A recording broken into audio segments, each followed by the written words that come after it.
Your man 100 grand Ross with the rock never stops. It's your man 100 grand Ross with the rock never stops. We finally get Detroit basketball back. We finally hooping. We finally back hooping. And you know what? It's a beautiful thing to see. It's a beautiful thing to watch.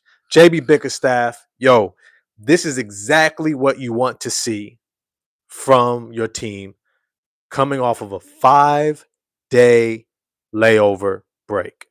5 days. 5 days. They've been chilling. Not chilling, practicing, working on execution, roles, expectations, fine tuning, refining, ironing out. This game was so damn smooth. You know, it's like when you upgrade a cognac from the bottom of the shelf to the top of the shelf. You put that thing over a little bit of ice. Maybe you take it neat like I do. And you just, it's smooth, smooth. This game was so damn smooth. Atlanta didn't even realize they was losing even when they thought they was in the game. They thought they was in it. That first quarter, it was like, we back and forth. We got it. High fives. He was losing. It was a wrap. It was over. Before you even realized it, it was over. I want to dive into that in this video, but before I do, as always, please, if you can, I enjoy this community. I enjoy all of you, but if you could do me the favor of smashing the like button. It's a little tap. Remember, it's a small thing for you, but a big thing for the channel. And so I appreciate all the love and support when you hit that like button, when you hit subscribe, and the bell for notifications. Remember, when you hit the bell, scroll up to the all with the little quotations around it. That way you get all my posts, the surveys, the shorts. We talk about different topics. Do all of that. And if you would, become a member. My members, to me, I always say, I'm always taken aback when I see new members. I'm like, damn, you really enjoy this time with me so much that you became a member. I appreciate that. I really do. I really do. I do this for the love of it. And I hope and I pray and I enjoy that you enjoy it too. So I'm glad that you're here. Let's dive into it. Let's dive into it. The Detroit Pistons are crazy right now. Are dangerous, bro. We on a different level, bro. We on that top shelf. I'm gonna be honest. I've been saying this. We've arrived to the top shelf, but then we had to learn how to be a top shelf liqueur. We had to go from that liquor to a liqueur, right? We had to learn from having the potential to being legit. We had to go from the bottom, and now we're here at the top, on the top shelf. On the top shelf. We that good shit. This game, bro, I'll tell you right now, you go watch OKC. You go watch Denver. We execute like we're a championship team. This game, by far, our best game top down. And it's supposed to look like this. It's supposed to look like this. You have 5 days off, but here's the thing. You don't look like this if you haven't already done the fundamental foundational aspects of what it means to develop your team to get to this point. We keep saying this is a long season. November was not how December was going to look. December is not how January is going to look. January is not how February is going to look. February, March, April, we just keep taking jumps. And sometimes, look, I'll be honest. I get frustrated at times. I get disappointed at times. I sometimes say to myself, hey, you know what? How come we're not doing this? And then I got to sit back and be like, you know what? I ain't the coach of this team. I don't see these dudes in practice every day. I don't have conversations with them outside of the locker room. I'm not visiting their homes. I have no idea what's going on. I just know that we're 19-5, now 20-5. They're doing something right in Detroit. They're doing something right down there. They're doing something to get to that top shelf. JB Bickerstaff continues to push all the right buttons, to make all the right adjustments. No matter how much we want to rush it along, no matter how much we wish, hope for guys to speed along. Remember, I had a video. I said, are they going to introduce? Are they going to introduce Jaden Ivey to the starting lineup? I think he's ready. And then this game starts. He's not in the starting lineup. Okay, let's see it. I can't be mad at most of JB Bickerstaff's moves the whole season. Remember, there are many roads that lead to success. Many roads. I might point out one. Road that leads to success. But it doesn't negate that somebody might have the perspective of a different way to get there. And JB Bickerstaff is taking his road. It's a different road. Remember, I wanted Jaden Ivey to be in the G League, getting himself going, right? Want him to go down there and look like Chaz Lanier and drop 40 in his first game, right? Like, that's what I was looking for. He went a different route. He let Jaden Ivey get acclimated coming off the bench with minutes restriction. And at first, it looked ugly at times. There were moments, there were flashes, but we had to be patient. I had to trust the process. This is a real process. Not that tanking BS that you saw in Philly or you see in Utah or you see in some of these trash organizations, right? No, not that. I'm talking about the real process of developing a championship contending team, which this is the road that the Detroit Pistons are on. Sooner than we all thought. JB Bickerstaff has pressed all the right buttons to get us here.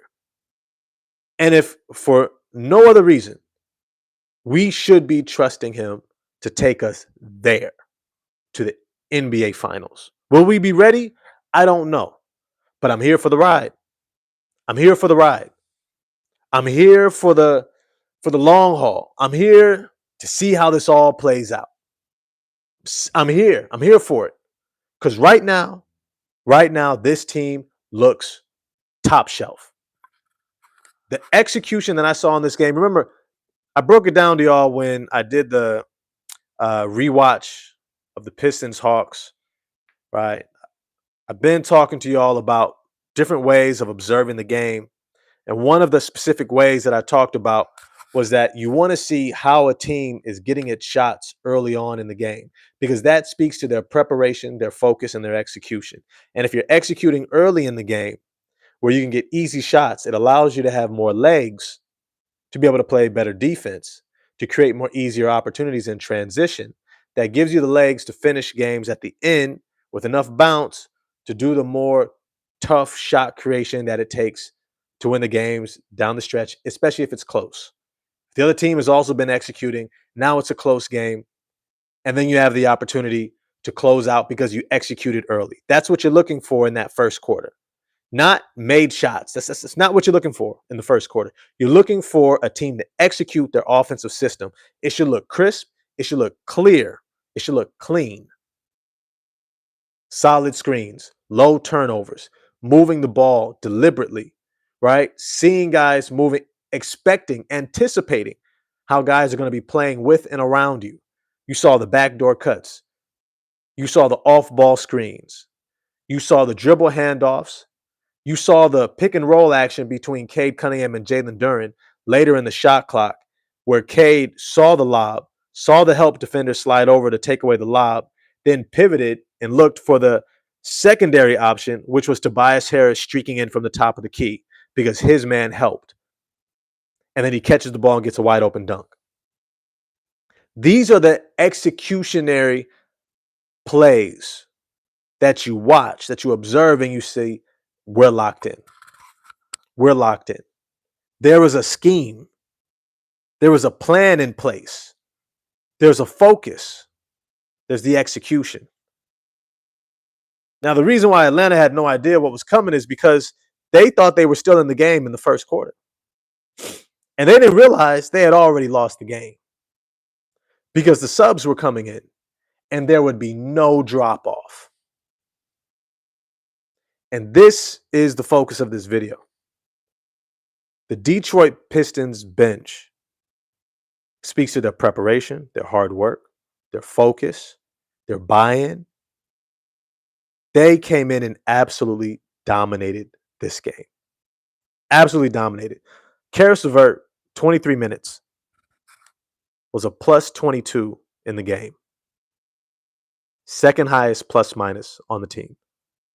Our top 3 plus minuses are all coming from our bench unit. Karis LeVert had 10 points, 1 rebound, 8 assists, 2 steals, only 1 turnover. Jay, by far, this was Karis LeVert's best game of the year. Best game of the year. Before I dive into the rest of the bench, shout out to the chat. Shout out to the chat. Nizzy Noid, appreciate you being here. Salute, salute.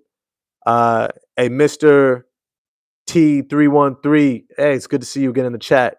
Lasher Weavery. All right, all right. It's good to see you in the chat. It's good to see you in the chat. Welcome to the community. It's good to see you. Ali B 99. Salute. It's good to see you in the chat. Ball movement was consistent the whole game, and it looked so good. Didn't it look good? Didn't it look good? It looked so clean. It looked so clean. I was thoroughly impressed.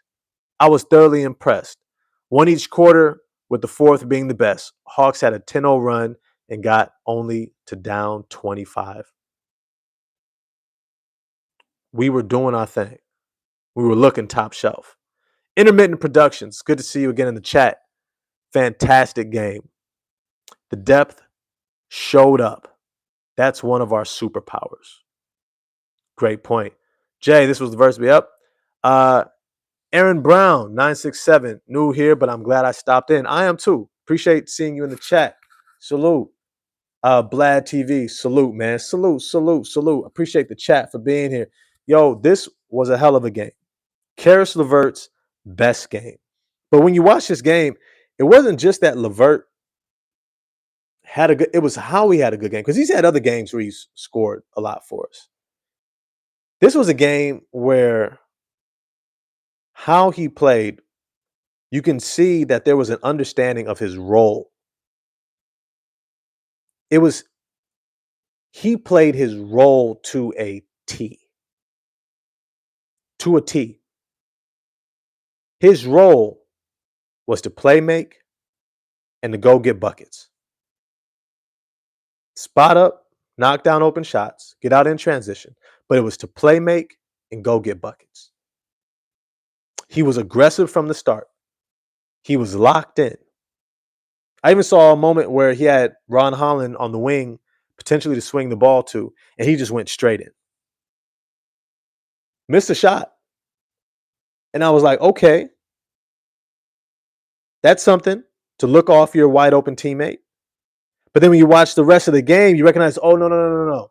He's locked into his role, which means that you're going to look people off because you have to be somewhat of a focal point of the defense that then creates openings for everybody else, which as the game would ensue, it did. Karis LeVert also had 8 assists on this game. His 8 assists were because he was so aggressive. He was driving north and south, looking to get downhill, creating opportunities for himself and others over and over and over and over, getting out in transition, playing unselfish, but being aggressive. What was so great to see also, though, was the spacing and how the rest of the bench unit played off of him. I'm going to get to the rest of this bench. Jaden Ivey had 18 minutes, probably I think is almost his highest minutes of the season so far, almost 20 minutes. But definitely also probably had his best game of the season. Now, it makes a lot of sense why he should have his best game of the season because he just had a 5-day off break. And this is what you're looking to see. When you have a team that has 5 days off, sometimes what you can find out is they weren't exactly putting it to the best use. Or maybe they had injuries. Maybe they had other things going on. But sometimes teams come out of a long break, extended break, and they're a little bit lethargic. They're a little bit slow to get locked in, to get acclimated up to speed. But the teams that are already locked in terms of the outlook of the team, the coaching staff, the alignment with the front office, the expectations. Guarantee they had a day off or two. But then they got right to work. They were locked in. Yes, Aaron B. Shout out to JB Bickerstaff. Damn good coach. He had these guys so prepared. So prepared.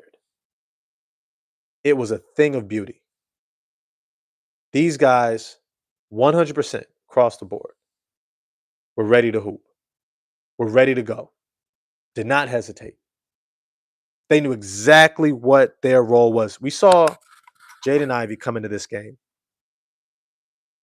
He missed his reverse layup, but the reverse layup that I saw him miss, he looked so comfortable in taking it. And it was a reminder of that explosive Jaden Ivey we were used to seeing. Kind of went baseline, jumped, did a little like full extend, back down, under. It just barely came off. But it looked comfortable. It didn't look like he was over exaggerating, looking to really contort his body. He was just executing a move that he's probably done 100 times. He just happened to miss. But he comes right back throughout that game. And the next couple of possessions, he's not even trying to score as much as he is understanding that a part of his role is to use his speed and ability to collapse the defense so that he can play make for his teammates. And that was something that was beautiful to watch. When you look at that speed, that athleticism, his ability to blow by his defender, even a Dyson Daniels, who's a great defender, all-world defender, right? Definitely all NBA. Jaden Ivey was able to blow right by him, get to his spots, create, find Isaiah Stewart, find Ron Holland, find Karis LeVert, turn around, jump shot. Jaden Ivey got absolutely everywhere he wanted to on the court. And it was a thing of beauty. It was absolutely a thing of beauty. Yep, great point.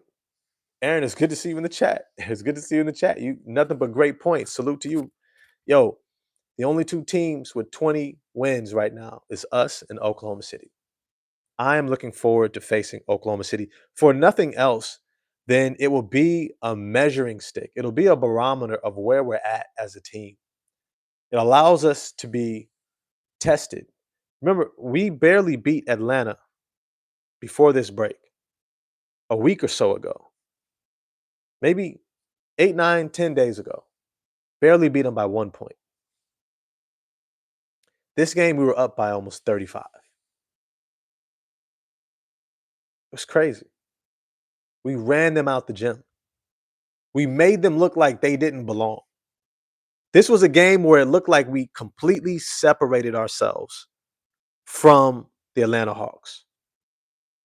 And Atlanta Hawks are a good team. Nickeil Alexander-Walker having a career year.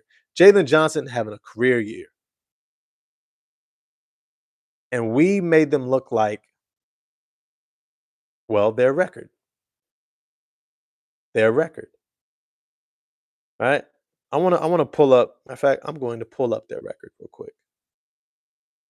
Oh, now it wants to reload. 1 second. You know what?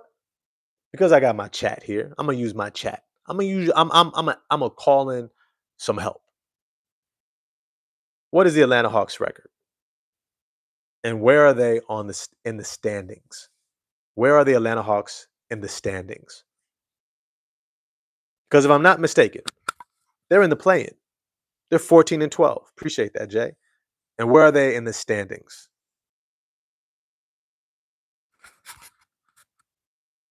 Where are they in the standings?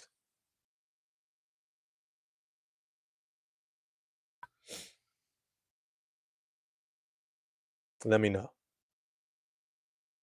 You see, these are the games that separate us. And when I say separate us, they affirm what we believe we know about our team. They're ninth. Okay. They are ninth in the standings. That's what we're supposed to do to a team that's ninth in the standing when you're number one. That game is exactly what we're supposed to do to a team that's ninth in the standings in the Eastern Conference. This is what the best teams do. The best teams They wax the lower teams. And then they beat the best teams. Yo, it was straight up BTA, straight up belt to ass. But if anything, I have to give credit to our bench and the preparation from our coaching staff. Shout out to JB Bickerstaff. This team came in and executed from the starting lineup, right? We shot as a team. You scroll down. As a team, we shot 58% from the field, 41% from three, 82% from the free throw line. Out rebounded them. Oh, actually, no. Actually, we got out rebounded 47-48. But here's the big one.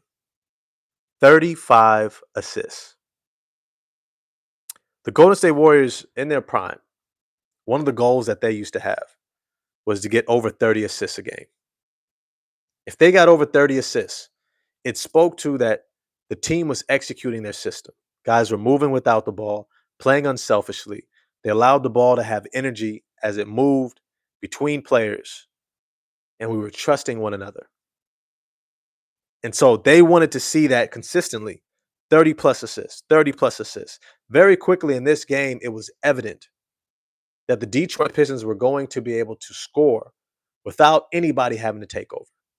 All you had to do was just play your part, play your role. And you can see Cade Cunningham was on cruise control, right? This was a game I wanted to hear them play Cade's song, Smooth Operator by Sade. Smooth operator, smooth operator, right? Smooth operator. Not because he's constantly trying to take over, but because how he was playing the game was in cruise control. It was smooth. If he didn't have it, he passed it away. If he didn't see an opening, he didn't force it. He wasn't trying to drive between multiple players. He knew that he could rotate the ball to other guys who can make things happen. Speaking of other guys who can make things happen, my man Asar Thompson also, I would say, had his best game of the season. This was the most confident I have seen Asar Thompson in terms of his timing, his footwork, his awareness, his execution of play, his ability to play under control, to get to where he wanted to, and he saw the opportunities as they arose. He didn't look skittish. He didn't look shy. He looked like he knew exactly what he wanted to do on the court. And he showed that this version of Asar Thompson is scary. I keep telling you, there is not a big divide between Amen Thompson and Asar Thompson in terms of their offensive skill set and abilities. There is not. Amen Thompson is in the 0.1, not 1%, the 0.01% of athletes in the NBA. That's Amen Thompson in Houston. Asar Thompson is probably in the 0.5. All right. Doesn't have the same athleticism. But damn it, he's still by far one of the best athletes. Oh, I'm going to get to Ron. Is it just me with the insight in the chat? I'm going to get to Ron and Stu. Don't worry. We got time. We're going to take our time. We in no rush tonight. We chilling. Poppy's got the night off, right? Little mama's with a mom and hanging out with an auntie and the cousins. We got the whole night. We smooth with it, right? Shorty don't come over till later, right? All this to say is Asar Thompson looks so under control. His ability to get downhill to the rim was absolutely astounding. It was absolutely astounding. You know what else is astounding? Got 34 people in the chat and only 10 likes. I appreciate this community, everybody in the chat. Yo, if you could do me the favor, though, do me a favor. Smash the like button for me. Remember, it's a small thing for you, but a big thing for the channel. I appreciate all y'all here in the chat. We're going to have a great conversation tonight, but do me the favor, smash the like button. And if you can, hit subscribe and the bell for notifications. And if you really really want to be big time with me, become a member. Become a member. I definitely make sure that I spend extra time focused on my members. Um, Appreciate all the love and support. Asar Thompson, if this is who he is, December 12th, who is he going to be January 12th? Remember what he looked like November 12th. November 12th, it was rough. There was times he'd drive to the basket and he'd forget where the rim was. He don't even realize he's wide open. You could just shoot over the top of his guy. I'm like, bro, like, did you forget what you have the ability to do? You must have forgot. Because for some reason, on November 12th, back then, he looked like he was kind of lost at times. Like he was overthinking everything. But then I had to remind myself to be patient. It's early in the year. I said he's going to work his way. He's going to work his way back into form. And then we start to see it. Asar Thompson. Now, December 12th. He got to the rim at will. His acceleration with the ball in his hands tonight was incredible. If you watched his speed getting the ball up the floor, I'm talking end to end. I'm not talking about getting it as an outlet pass and you're already near half court. I'm talking about from end to end. His ability to accelerate with the ball.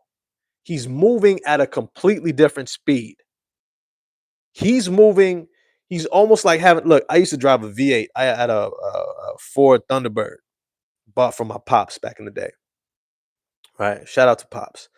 And I remember I'd be on the freeway, and there were some things I was able to do because I had a V8 that just it was a nice luxury. Put it that way.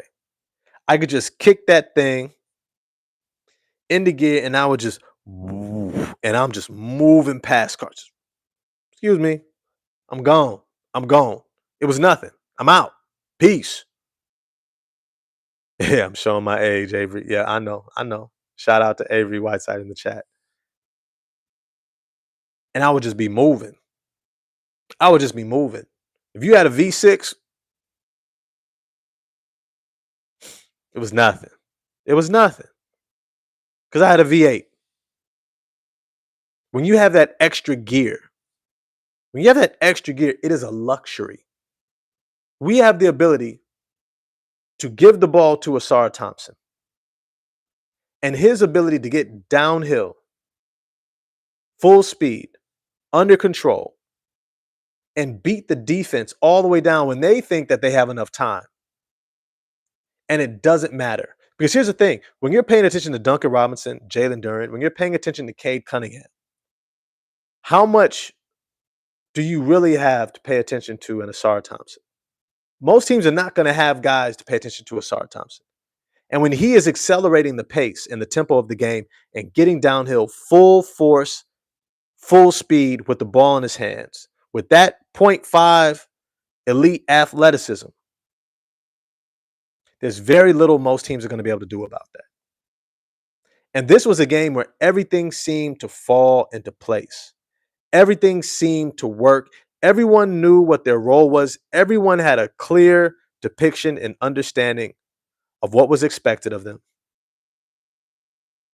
and how to play with one another. And this was probably one of the greatest points about what I took away from this game is that we're clicking in terms of understanding not just each one's role, but how it fits. How it fits. From Cade Cunningham trusting his teammates, Jalen Duren, the pick and the roll, but also the aggressiveness to take his man off the bounce. Loved it. There were times he tried to squeeze in between help defenders, but that just speaks to the Atlanta Hawks team defense, especially with that starting lineup. Their bench unit doesn't have nearly the same defensive abilities. But their starting lineup, they have the ability to crowd you. They have the ability to get into those lanes, dig down on the ball, try to disrupt you, create deflections, turnovers, and get out in transition. They have that ability. That's one of their strengths. Today, we almost completely neutralize that by just sharing the ball. What's funny is it's one of the things that the the league is figuring out. In order to be able to score against the Detroit Pistons, you have to move the ball quickly. You have to. One of Atlanta's schemes, if you saw that first quarter, was to try to quickly get a paint touch, ball penetration, not necessarily to score, but to collapse and get a help defender, especially off of one of our bigs. Whether it's Duran, whether it was Tobias or Stu, they wanted to draw that first defender so they can get a penetrate and kick and then force the closeout. And then from the closeout to penetrate and kick again. And their goal was to do that at least 2 to 3 times before they got to their shot. And it was working. It was working. They were able to keep it up. And then the bench unit came in.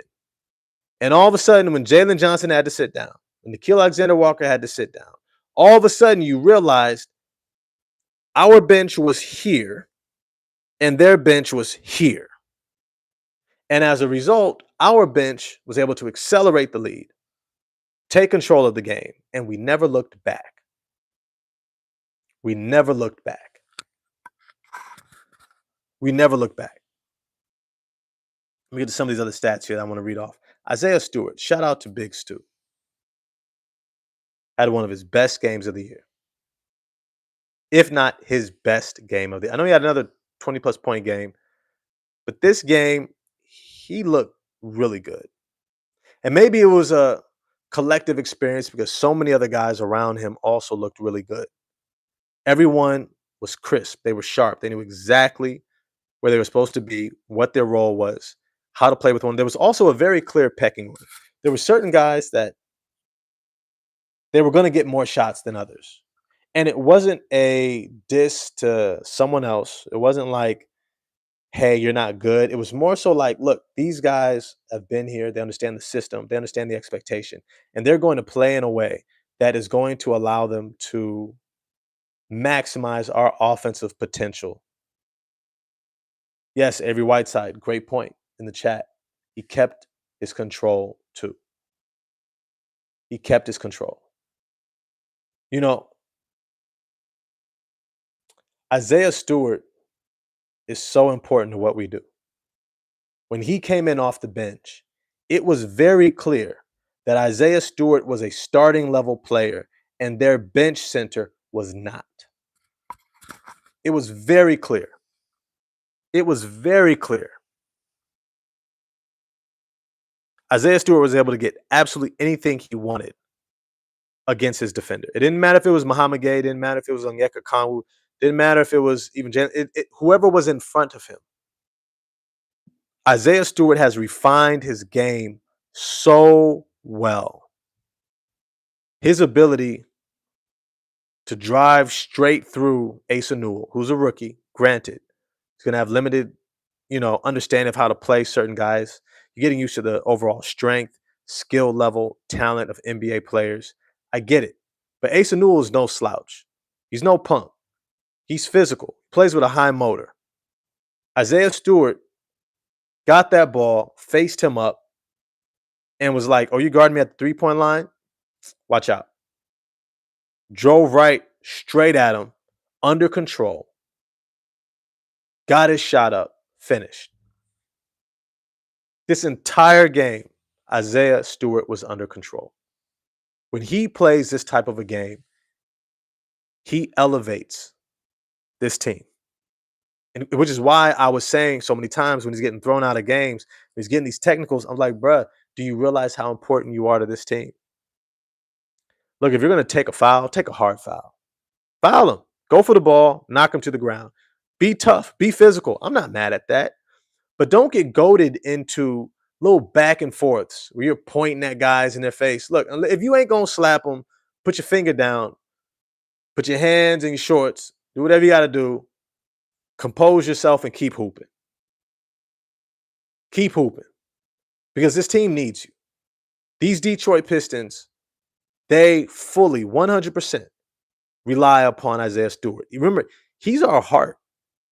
He's our heart. He's our heartbeat. He's like Draymond Green for the Golden State Warriors, right?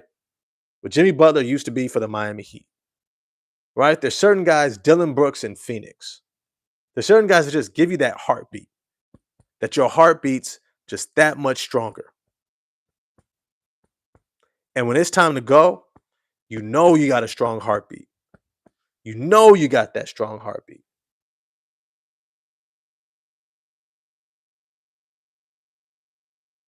Isaiah Stewart, shout out to you. You dominated. 17 points, 5 rebounds, 5 assists. No blocks. No blocks. And I'm not even mad at it because you didn't have to go for every block. You didn't need to get all the blocks. Remember, the best shot blockers, the best rim protectors don't need to block your shot in order to protect the rim. Being in position ensures you can protect the rim because they know who you are. They know not to challenge you. They go in there and they know it's going to be a floater. We're going to go high off the glass. We're going to kiss it high off the glass. How they teach you. Almost do that little sky hook type layup way up high. They're going to force you into a hard shot because of their presence, because they're in position. They're waiting for you to test them and try them. But if you don't, they don't bail you out by just going for the block. Isaiah Stewart, shout out to you. Now let's get to Ron Holland. I said I was getting to Ron Holland. I said, I hope you're still here. I'm getting to Ron Holland. 24 minutes, 12 points, 5 rebounds, 3 assists, 2 steals. Ron Holland, I keep telling y'all, is going to have a Jaylen Brown for the Boston Celtics type of potential trajectory. Jaylen Brown had a very similar role coming to the NBA for the Boston Celtics. He's an energy guy, play defense. Second and third year, they're like, hey, try to develop the three-point shot. This way he could be 3-and-D. Get out in transition, hustle plays, rebounds, straight line drives, all right, move without the ball. And he just kept adding to his game. But he would consistently star in the role that they were giving him, forcing them to expand his role every single year. Ron Holland, you played one hell of a floor game. If I'm honest, the entire team played an amazing floor game. When we say floor game, what we are referring to is your ability to play collectively as a part of a whole with your other teammates, being in the right position, right? Maintaining spacing and balance on the court. Make sure that you're in the right spot for the play, right? You're setting the screen where you're supposed to. You're cutting back door along the baseline when you're supposed to. You're getting to the boards. You're boxing out. You're doing all the little things throughout the course of the game that's not just about having the ball in your hands. He had an amazing floor game. An amazing floor game. When I see Ron Holland play, shot 3 of 3 from the field. Like I said, 12 points, 5 rebounds, 3 assists, 2 steals, 2 turnovers in 24 minutes. 6 for 6 from the free throw line. Everything we could want from a Ron Holland. A simple, defined role. A lot of times people keep comparing him to Modest Buzelis. I like Modest Buzelis. I'm not gonna sit here and say I don't like Modest Buzelis. I think he's gonna have a great long career. But Ron Holland is different. Ron Holland plays with an energy that's infectious. He plays with that heartbeat energy. And if you see, that is becoming a part of how we are building this team.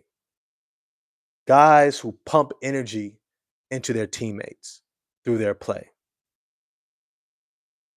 Guys who play with a style that's infectious, inspires other guys diving on the ball, diving on the floor for the ball, getting out in transition. Guys who are going to fight for that rebound. Players who are going to close out harder. Trust one another. We had 35 assists, y'all. I don't think we've had another game with this many assists. I don't know if we've had this many assists in a game maybe in the past 5 10. I'm curious when was the last time we've had 35 plus assists, and how many times has it happened over the last 10 years? If I had to bet, it's in single digits. Maybe there was a 35 assist game last season, but I doubt it. I did not see ball movement like this. I haven't seen this rendition of the Pistons ever move the ball like this. I've seen spurts. I've seen moments. I've seen opening quarters. I've seen moments where teams have swung the ball and we're looking really good, and then all of a sudden we see Cade going to the heliocentric hero ball. It's like, bruh, why didn't you just stick with the system? It was working. This game we saw Cade from beginning to end stick with the system. Jalen Duren stuck with the system. 35 assists, y'all. Keep look. Asar had 1 assist. Tobias had 1 assist. Jalen Duren had 2 assists. Duncan Robinson had 2 assists. Cade had 7 assists. Karras had 8 assists. Jaden Ivey had 4 assists. Isaiah Stewart had 5 assists. Ron Holland 3 assists. Dennis Jenkins 1 assist. Marcus Sasser 1 assist. Shout out to Marcus Sasser, who had 7 points in 4 minutes with an assist.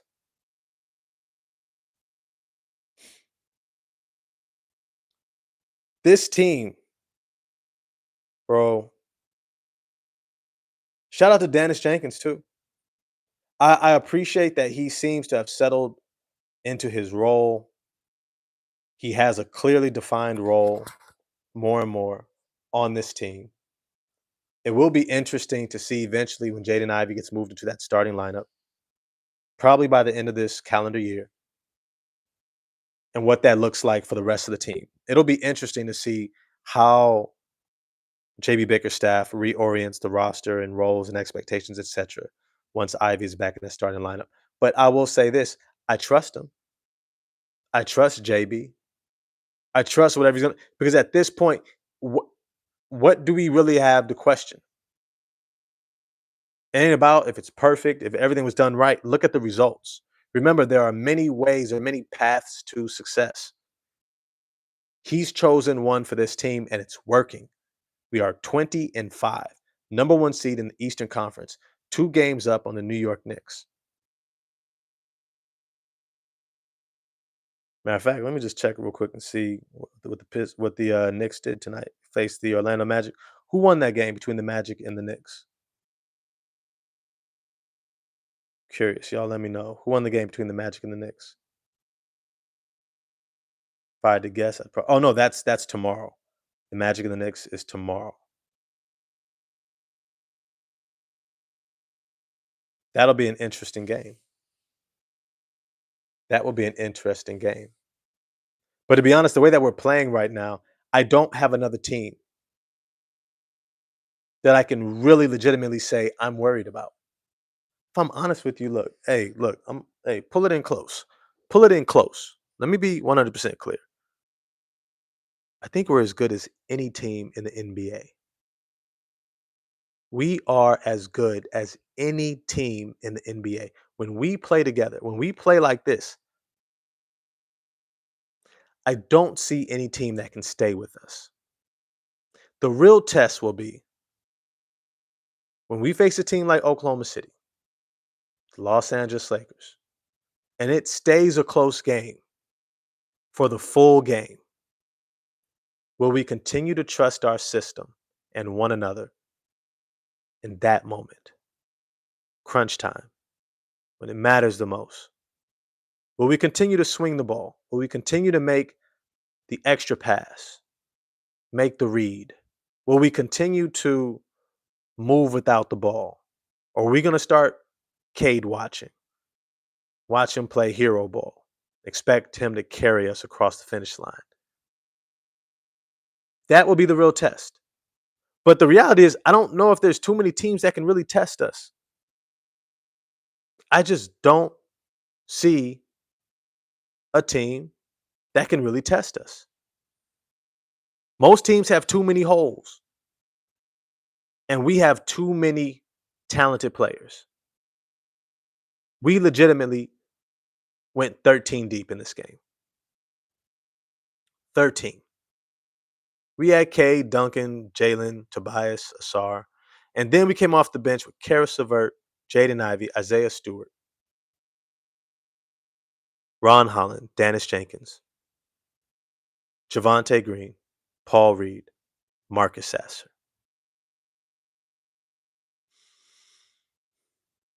This team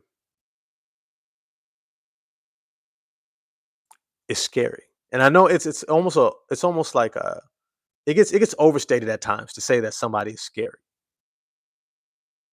But what we just did to the Atlanta Hawks, who've been playing well, even though they are without Trey Young and Kristaps Porzingis. Which, for those of you who say that they're better without Trey Young and Kristaps Porzingis, look, these games are the games that remind you, no, they need a Trey Young and Kristaps Porzingis. They need more firepower. They need more guys who can create offense for others. They need more guys who can hang with us.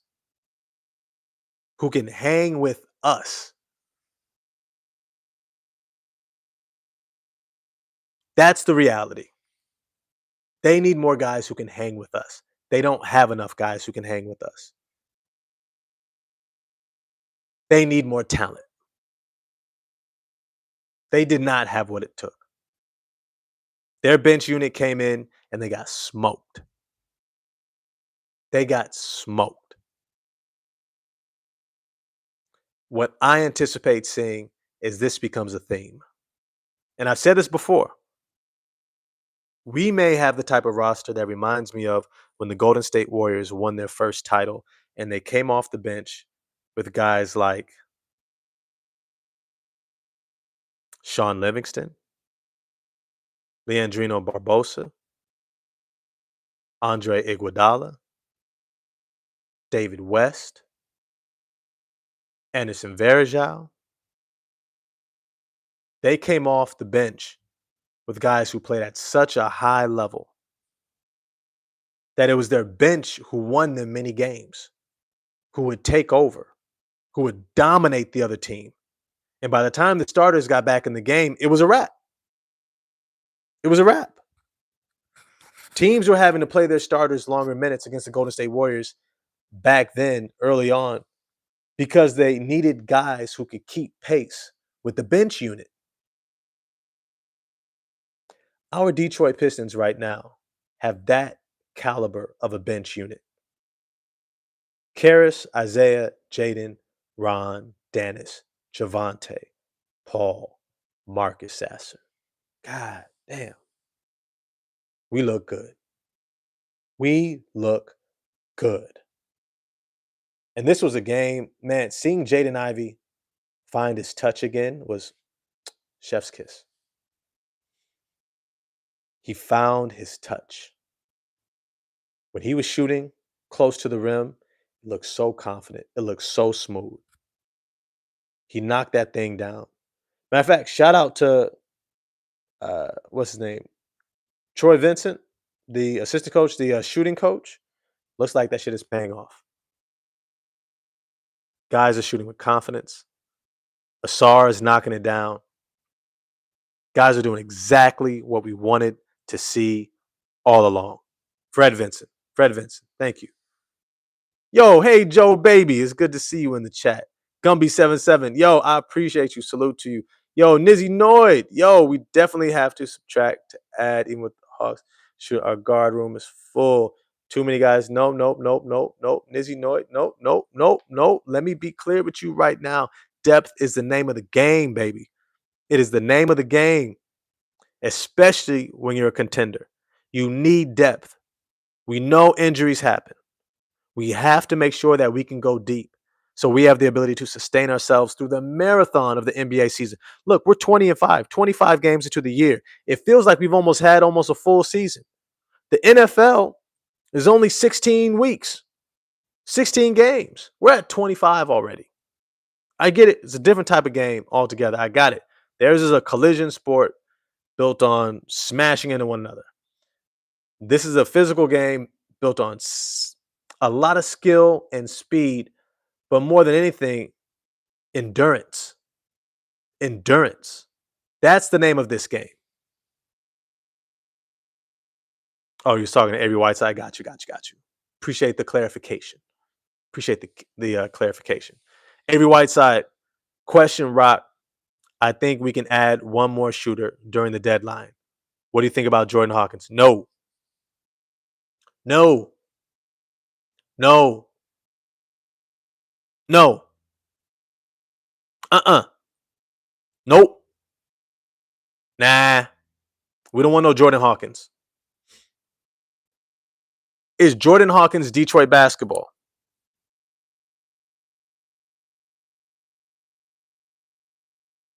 Is Jordan Hawkins Detroit basketball? Physical, determined, high motor, defensive, dive on the floor for loose balls, get up into you, frustrate you. Is that who he is? I'm not saying he's not a good player. Is he Detroit basketball? Not saying he can't shoot. Is he Detroit basketball? Aaron Brown, 967. No, I do not think Malik Beasley is coming back. For what? Hey Joe baby, Max Christie is nice. So what? We are 20-5. We are 20-5. Who is really adding to what we're already doing? Who? I love guys like Quentin Grimes. I love PJ Washington, right? If you're going to tell me we're going to upgrade Tobias Harris to PJ Washington, I'd be here for it. I would be here for it. You know, the homies over at Resball TV, if you haven't checked them out yet, it's at Resball TV. Great channel. They really go into depth, a lot of X's and O's and analytics. And we were talking about if we were going to do trades, who would we trade for? And we threw out guys like PJ Washington and Quentin Grimes. Okay, look. Chris Standerman. I know everybody says Trey Murphy. I like Keon Ellis also. Jay, I definitely like Keon Ellis. But we have to be realistic about what teams actually want to give up. Why in the world would New Orleans want to give up a 25-year-old potential star wing player on that contract? He has a great contract. He's being paid like a role player, but looking like a future star. And they have him locked in for the next 3-4 years. Why would they trade him? And if they were going to trade him, who would they want from us for him? And who would they want from us for him that we would give up? Who probably doesn't have a bigger ceiling? Like, would you give up Asar Thompson for Trey Murphy? I wouldn't. I wouldn't. Because that's what you're looking at having to give up. So, no, I'm not here for a lot of the trade scenarios. Even a PJ Washington. Okay, I recognize Dallas might be willing to give him up because they probably can't move Anthony Davis. And Anthony Davis likes to play the 4 more than the 5. And when they get back Daniel Gafford and Derek Lively, he'll be at the 4, which means you have a squeeze at the forward because Najee Marshall is also a really good forward. But then you have Cooper Flagg, who they have settled into realizing he's best utilized at the wing as a small forward. Well, so now what do you do with this guy, PJ Washington? But he's really not available until the offseason. So these are things that you have to consider when you think about trades, when you think about what the Detroit Pistons might do from here. And then you also have to ask yourself, why? Why are we so anxious to make a move? You know, there are certain analysts, critics, podcasters who are here for introspective conversation. Maybe it's entertaining as well. I would like to think that that's what my channel is. It's introspective, it's analytical, it's from the perspective of a coach, player, a hooper, a fan, all the above. But there are some out there who are just like straight up, they are just talking about something to get you talking, right? They put out content that is topics created by other people who tell them what hot topics are, what perspectives to have to juxtapose from someone else. And they said, talk about this, and it's going to get people to click because the real draw is just our personalities. People like to see us talk like Jeff Teague and his channel. That's not for real NBA analysis. Please. That's not. No real analytic. That's for guys who like to sit around and talk hoop and we enjoy the conversation. It's almost like when you stay longer at the barbershop because you like the guys who are just have good personalities, have great personalities. You just love being around them. You just love being there to laugh. You know, Uncle Joe at the barbecue. You just want to sit at his table because you know it's going to be fun. It's not necessarily looking for deep content, right? Right? He's just talking out the side of his neck, but it's fun. Matt Barnes, all the smoke, KG, Paul Pierce, definitely Gilbert Arenas. I kind of just stopped listening to him altogether. Most of these guys, it's not really sharp basketball analysis. Now, Richard Jefferson, I think, is a little bit better with Channing Frye. That platform is a little bit more analytical. Channing Frye used to do work as a uh, broadcaster, sports analyst with ESPN courtside stuff. You know, he's a little bit more locked in. Richard Jefferson, of course, he does his as well. A little bit more locked in, and a little bit more like, but even then, he's kind of like color commentary.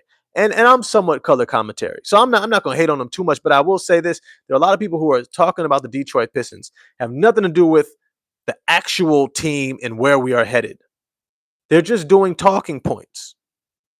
It's just talking points. If you follow my channel, if you haven't already, side note, real talk, 55 people in chat. Appreciate and love this community. Y'all are hella dope. Shout out to you for being here. But if you haven't already, please do me a favor, smash the like button. Remember, it's a small thing for you, but a big thing for the channel. So I appreciate it. You smash the like button, hit subscribe, and the bell for notifications. And if you really on game, become a member. Appreciate all my members. Y'all are hella dope. Shout out to y'all. Back to the topic at hand. Uh, Aaron Brown, facts. Kendrick Perkins sucks. Yeah, Kendrick, Perk is just a guy who's gonna, talk his shit. That's what he does. It's like KG, he's gonna talk his shit. You know, Matt Barnes, Steven Jackson. I love these guys. A lot of them are just talking shit. They're not actually watching the games. Let me be clear. They're not actually watching the games. They're talking about it from a 10,000-foot view, which has its merits, especially when they get into stories, um, and they're discussing different experiences that they've had, and they're viewing how different situations are unfolding. They kind of give you a perspective from the player's point of view in the NBA, who has the ability to reflect on things that we may not even have access to. Right? Lou Williams talking about the Chris Paul situation. Okay. Right? DeMarcus Cousins a little bit more analytical. I don't really listen to the other dude on there who's with the Memphis Grizzlies had the heart needs. I forget his name. I don't really care. Either way, I digress. There are some things that aren't actually applicable to this team. Talking about trades at this point are not very applicable. A lot of the trade scenarios are not applicable. First off, do we want to disrupt our chemistry? That's the major question. We just saw these Detroit Pistons dismantle the Atlanta Hawks. Dismantle the Hawks. These are Hawks that have quality wins throughout this early season. It's a good team. It's not a bad team. They just don't have a lot of depth of talent. But it's not a bad team. It's a really good team. And we dismantled them. We ran them out the gym with our bench unit. Who are you going to trade for to come and be a part of this team that you are willing to start all over with? See them get acclimated, figure out our system, develop the chemistry. What real holes do we have on this team that we should say, that's what we need to do right now? That's a real question. What are the holes that you see on this team? I don't see any glaring holes. People talk about, oh, we need a shooter. Well, Dennis Jenkins can shoot threes, shot 1 of 2. Isaiah Stewart can shoot threes, shooting 40% on the year, shot 1 of 3 tonight. Jaden Ivey, I know he can shoot threes despite shooting 0 for 2. Karis LeVert shot 1 for 2. We got such quality shots, we didn't even need to shoot a high volume of threes. We got where we wanted, when we wanted, how we wanted, all day. I told you Cade Cunningham, as he settles in, trusting his teammates, his three-point shooting is going to go up. Shot 2 of 3 tonight. I expect to see more of that. And especially when we can get rest like we did tonight, when our starters can rest. Look, Cade Cunningham probably had his lowest minutes of the season, 22 and a half minutes. Jalen Duren, 24 minutes.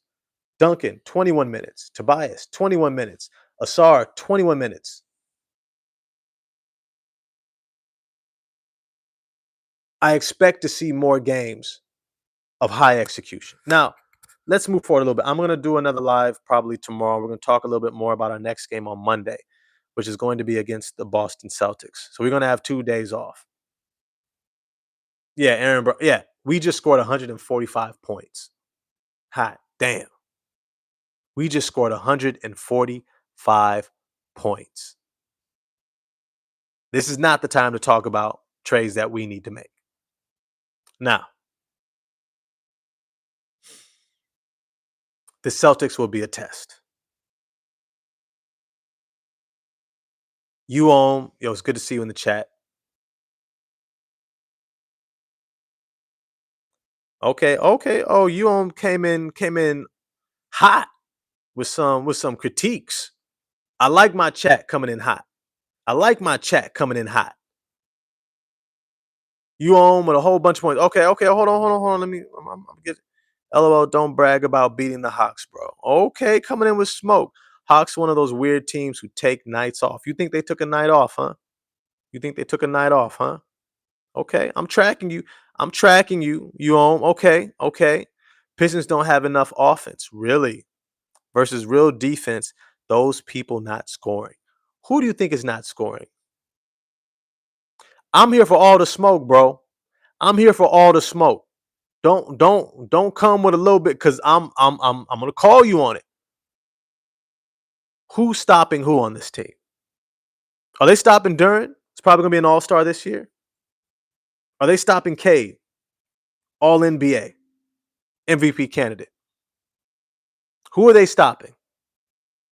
What did you see tonight that you haven't seen if you're really watching the Pistons from game to game? What did you see tonight that you haven't seen on other nights? The only difference is they're just putting it all together. They're putting it all together. All of it's coming together. All of it's coming together. I saw Duren get stripped 8 times versus Celtics. You're right. He got stripped a whole lot. A whole lot.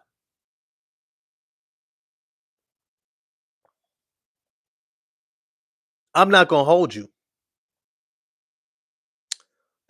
The Boston Celtics defense reminds me a lot of Atlanta's. They play defense on a string. They talk, they communicate, they work well with each other. They're in the right position. Yo, William, yo, hers got, yo, hey, I appreciate the love in the super chat. I do, for real talk. I appreciate that. Oh, man, I appreciate that you mess with my videos too, man. I appreciate that. Real talk. You're saying judge the team with elite defenses. Are you telling me that the starting 5 for these Atlanta Hawks, starting Nickeil Alexander-Walker, Dyson Daniels, Zachary Reese-Shea, Jalen Johnson, and Onyeka Okongwu do not have an elite defense? That 5 is not an elite defense? I would say 100% that starting 5 is an elite defense. Now, the bench unit, I've already said throughout this video, Atlanta Hawks bench doesn't compare. It's a huge drop-off, and we took a big advantage over that. What is the Hawks defense ranked? You're talking about holistically. I'm talking about that starting unit. I've already designated the bench unit can't defend a cone. I will concede Boston's defense is probably better. They have holes. And unless you see My man, I forget his name. Should just slipped my mind for the Boston Celtics. This roster. What's the center's name? You know me? Because you're obviously a fan of somebody else. Um, I forgot his name. Shucks, I actually like him a lot too. For the Boston Celtics, the starting center, the Portuguese brother. He's like 7 foot. He's been waiting a while to get his time. It's his time right now. He looks really good for them. If you're telling me that he's going to stop Jalen Duren, then you're fronting. Yeah, Neemias Queta. Neemias Queta. All right. Play for the Portuguese international team. He looked great. He's having a hell of a year. If you're telling me he's going to contain Jalen Duren, pause. I love Jalen Brown. I've done videos about him. I think he's having a great year. I have him higher on my MVP ladder than Cade Cunningham. Tell you what I don't have. Tell you what I don't have is Peyton Pritchard being able to lock down anybody on the Detroit Pistons who's starting. Now, I love that they have Derek White, Jordan Walsh on that team. I think he is a strong role-playing wing who's finally getting playing time as well, right? I saw him come out. He was a top high school recruit coming out of high school, had his year at Arkansas, came out, I thought, a little bit too early. NIL, I think today we see the NIL. I think he would have stayed another year and just got cashed out. He would have gotten paid like a lottery pick because he wasn't a lottery pick, but he was lottery pick talent. He could have stayed another year. All this to say is that he's always been a talented player. Followed him. I love Josh Minot, right? Big fan. But don't tell me that those guys are locking up these Detroit Pistons. This team, these Detroit Pistons are getting better and better and better and better every day. Every day. Every time. Now, I do love some of the pieces that the Boston Celtics present, and I'm going to go more into this tomorrow morning. I don't want to get totally into this today. Come back tomorrow morning. We're going to talk about the Boston Celtics versus the Detroit Pistons and what we could potentially see. But when you have a team like this who can be in cruise control and the bench unit can come in and do work, I don't see the bench unit of Luka Garza, Josh Minot, Anthony Simons. Who else they got on that bench? Hugo Gonzalez. I'm trying to think. Who else? Oh, Sam Hauser. What's the other shooter? What's the other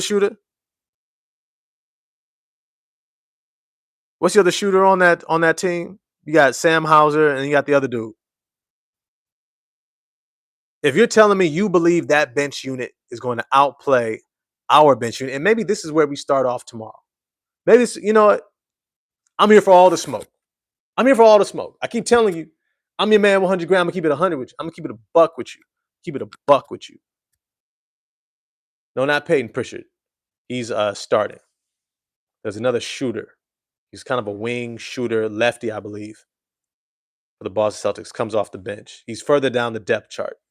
But if you're telling me a bench unit of Anthony Simons, Sam Hauser, Josh Minot,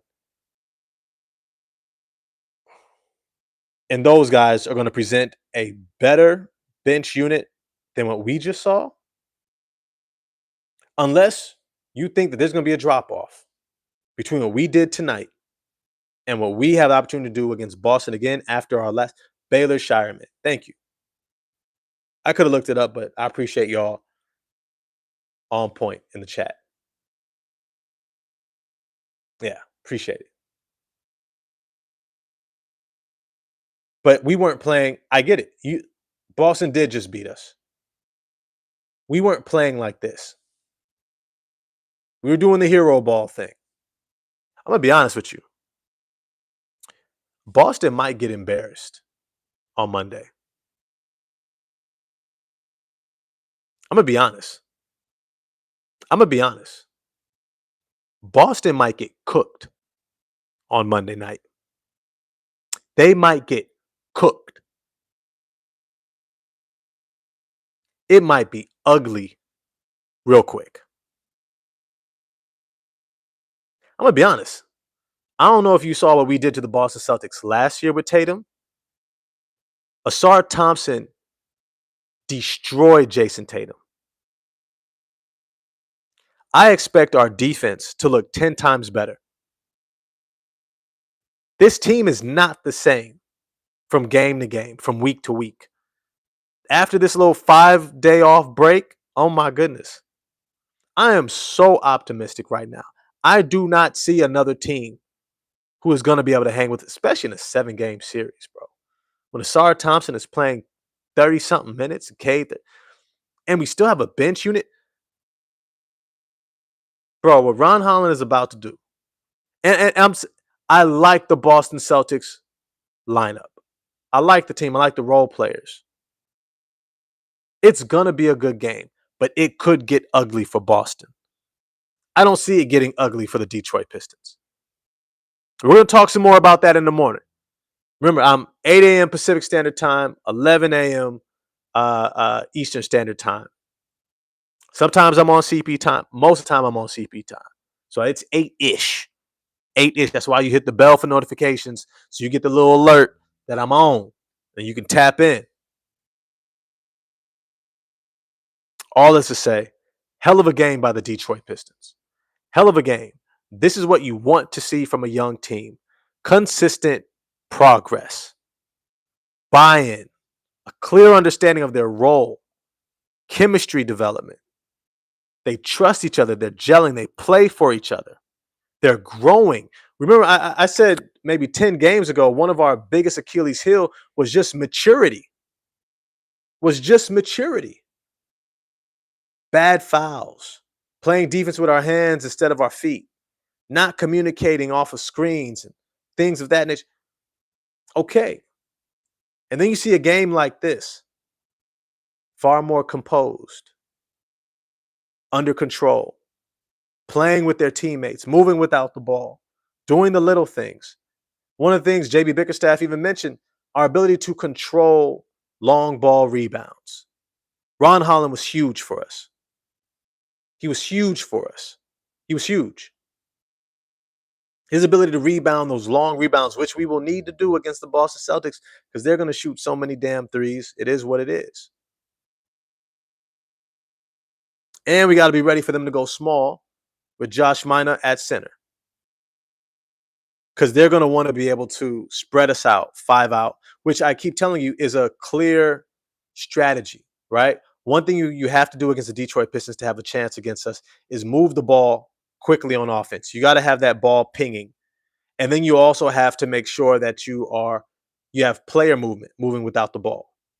Off-ball movement, backdoor cuts, slipping screens, rotating with the ball, repositioning as a shooter. You have to keep moving. You can't stand still. And then you have to shoot a lot of threes, especially from your front court. You want to shoot a lot of threes from your front court because our bigs don't do a good job of closing out. Those are the Detroit Pistons' weaknesses. Those are the areas you can exploit. But we do some other things that makes up for that. We're just better in some other areas. We create a whole lot of turnovers. We clamp down on defense, force a whole lot of misses. We have one of the better rebounding teams in the NBA. Tell me, how good of a rebounding team is the Boston Celtics? Thank you. We have the ability to control the boards, get stops, and get out in transition. Now, granted, the Boston Celtics have the ability to contain really well, especially in transition. Between Jordan Walsh, Jaylen Brown, Derek White, who's coming around, playing much better. He actually had his best game, I believe it was against us. He was shooting terribly, and all of a sudden he figured it out. But we have the ability to put a certain type of pressure on most teams that we will definitely 100% put against the Boston Celtics. To be honest, look, the Detroit Pistons, we're not playing against nobody else. We're playing against ourselves. We are playing against ourselves. There is no team with as high of a ceiling as us. I'll put it right on par with every other team. Every other team you have seen. And when I say a ceiling, I mean the potential for growth. I've been saying Jalen Duren, he's at 40% of who he's going to be. He's at 40%. He hasn't even unlocked the jump shot yet. That little 16 to 18 footer. Cade Cunningham, he's just starting to figure out, why do I keep letting these dudes ride me all the time? Just get to the free throw line. Make it easy. Right? He was 3 for 6 from the free throw line. He's going to clean that up. Just starts punishing you. Gets to that little sweet spot. Right? What happens when Asar Thompson fully gets back into form? I keep telling you, there is not a big difference between him and Amen Thompson. Now, you put an Amen Thompson type of a talent in a 6'7" body and add 10 more pounds. That's Asar Thompson. And then you put him next to Cade Cunningham and Jalen Duren. Oh, that's scary. That's scary. And then we've got great veterans. Duncan Robinson, Tobias Harris, Karis LeVert. Guys who know exactly what to do. Isaiah Stewart is going to destroy the Boston Celtics. Remember, he got tossed out of that game. Remember? He got tossed out of that last game against the Boston Celtics. And I might do a rewatch. Tomorrow. Let me see. Get the date. I might just cue it up. I might do a rewatch. So I could really look at what they're doing because, and I've done it before. I've looked at how the Boston Celtics play us. They're going to pressure our backcourt in an attempt to slow down our transition game because they look at their pieces of having Derek White, Jordan Walsh, guys like that, Hugo Gonzalez, who have pretty good perimeter defense, pretty good size on the perimeter as well. Josh Minot as well. I mean, the Pistons, keep in mind, you owe me. Let's really keep in mind. We already beat y'all the first time we faced y'all. 119, 113. But, I'll give you props. You came back. And then you beat us 117, 114. Now, somehow you're acting like you ran us out the gym. Somehow you're acting like you did big work. You barely won that game. You barely won that game against us. Right? Ivy was barely getting acclimated again. Ron Holland was still struggling at that time. We had no, let me see, who else was out? Karis LeVert was there. Dennis Jenkins was in a new role. I think that might have been Jaden Ivey's first game back on a minutes restriction. We had so much being changed around, bro. If you owe me, I want to come back tomorrow morning. We're gonna talk about this. I'm gonna do a rewatch. I want to see if you see what I see, and I think it'll also make for good conversation. Look, I'm gonna be on tomorrow morning. We're gonna do a rewatch. We're gonna talk about these Boston Celtics. I'm not able to do a screen and screen, so you're not necessarily gonna be able to see what I'm seeing. But if you want to queue up your NBA League Pass, please feel free to do so, and we can watch it together. Remember my background: kinesiology, athletic training, physical therapy, nutrition, wellness, all that stuff. Background as a coach for 15 years. Used to work and develop players, so I have different things that I'm looking at. Got my master's in psychology, sports psychology, all that stuff, right? So there's a lot of different things that I'm looking at, and I'm going to break it down as to what I'm seeing. And I don't mind the smoke. If you don't agree, let me know. Remember, there are many ways to get to a destination. We all don't have to see it the same way, right? None of us really do. So I ain't really tripping. But hey, before I leave, I always like to leave y'all with a word of the day. Look, the word of the day really is like what I've been saying today. There are many roads to success. Find yours. Find yours. Sometimes they kind of set up life to make it seem like there's a right way to do things, right? There's not. There is not. There are not two human beings on this planet that are the same. You can have a twin brother, twin sister. You are not the same. You know this if you do have one. So why do we expect all of our roads to look the same? For all of us, it's not about get good grades, go to college, get a degree. Some of us are going to get a trade. Some of us are just going to get experience. Some of us are going to try things at a young age. You listen to the Eddie Murphy documentary. He said he wanted to be on television and a comedian at the age of 13. Really, at the age of like 9, he wanted to be on TV. But by 13, he was already in the comedy studio. Same with Dave Chappelle. Knew exactly what they wanted to do. It wasn't about getting grades. It's about just getting experience in what they knew that they wanted to do. And as a result, they became great at a young age. All of us have our own path, our own journey. There are many roads. Find yours. Bet on yours. Bet on you. Don't bet on being what somebody else told you you're supposed to be, what you're supposed to look like. All right? No one has ever had to be perfect to be great. That's the reality.